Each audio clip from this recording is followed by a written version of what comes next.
बालेन सरकारको पालामा भयो चमत्कार। अब पानी र बिजुलीबाट खाना पकाउन सकिने। ग्यासमा खाना पकाउनेलाई अर्को ठूलो सरप्राइज दिँदै बालेन सरकार जोगिने भयो राज्यको अरबौं रुपैयाँ। हरेक महिना हामी खरबौं रुपैयाँ विदेशी ग्यास किनेर भान्सामा आगो बाल्छौं, तर अब नेपालकै खोलाको पानी र खेर गएको बिजुलीबाट सिधै ग्यास चुलो बल्न थालेको छ।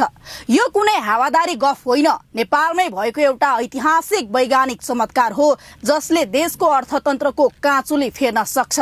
यो कुरा हरेक नेपालीले हेर्नै पर्छ। सामाजिक सञ्जालमा बालेन सरकारको चमत्कार भन्दै भाइरल भइरहेको यो खबरको भित्री सत्य अलि फरक र झनै गर्व गर्न लायक छ।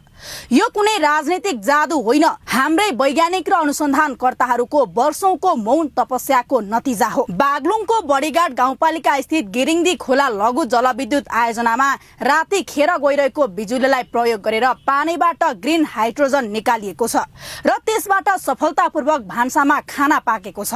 काठमाडौँ विश्वविद्यालय र नेपाल इनर्जी फाउन्डेसन लगायतका संस्थाहरूले गाउँमै यो प्रविधिको परीक्षण गरिरहेका थिए। पानीलाई बिजुलीको माध्यमबाट इलेक्ट्रोलाइजर प्रयोग गरी टुक्र्याएर हाइड्रोजन निकालिन्छ, त्यसलाई सिलिन्डरमा भरिन्छ र छुट्टै चुलोमा जोडेर ठ्याक्कै एलपी ग्यास जसरी नै बालिन्छ। अहिले 12वटा भन्दा बढी सिलिन्डर भरेर आयोजनाकै भान्सामा यो प्रयोग सफलतापूर्वक भइरहेको छ। यो किन यति धेरै महत्त्वपूर्ण छ भने चालु आर्थिक वर्षको 9 महिनामा मात्रै हामीले 41 अर्ब रुपैयाँ भन्दा बढीको खाना पकाउने ग्यास विदेशबाट किनेका छौं। एकातिर निगमले हरेक सिलिन्डरमा घाटा खाइरहेको छ, अर्कोतिर नेपालीको पसिनाबाट आएको रेमिट्यान्स ग्यास किनेर धुवामा उडिरहेको छ। नेपालकै पानी र बिजुलीबाट हाइड्रोजन ग्यास उत्पादन गरेर व्यावसायिक प्रयोग गर्ने हो भने यो विदेशी एलपी ग्यास भन्दा निकै सस्तो पर्छ र देशको खरबौं रुपैयाँ स्वदेशमै जोगिन्छ। तर सबैभन्दा ठूलो प्रश्न के हो भने के यो प्रविधि अहिले नै हाम्रो भान्सामा ल्याउन सम्भव र सुरक्षित छ त? यहाँ देखिएको कुरा एउटा हो, तर नदेखिएको पाटो अझ गहिरो छ। काठमाडौँ विश्वविद्यालयका ग्रीन हाइड्रोजन ल्याब प्रमुख डाक्टर विराज सिंह थापाको विश्लेषणले कथामा नयाँ मोड ल्याउँछ।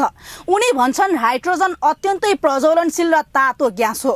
यसलाई सिलिन्डरमा भरेर घर घरमा वितरण गर्नु भनेको सुरक्षामा सानो मात्रै कमजोरी हुँदा बम जतिकै खतरनाक हुनु हो। उत्पादनमा चुनौती छैन, तर भण्डारण र वितरणको ग्यारेन्टी गर्नु सबैभन्दा ठूलो चुनौती हो। अनि अर्को कडा प्रश्न, जब हामीसँग तारबाटै आउने बिजुली र सुरक्षित इन्डक्सन चुलो छ भने भान्साका लागि फेरि जोखिमपूर्ण सिलिन्डर बोकेर किन हिँड्ने? त्यसैले भान्साको लागि भन्दा पनि यो हाइड्रोजन ग्यास सिमेन्ट, फलाम र इटा जस्ता ठूला उद्योग वा सेना प्रहरीका ठूला ब्यारेकहरूका लागि क्रान्तिकारी विकल्प हुन सक्छ। औद्योगिक इन्धनका रूपमा प्रयोग हुने विदेशी कोइला र डिजेललाई विस्थापित गर्न यो ब्रह्मास्त्र बन्न सक्छ।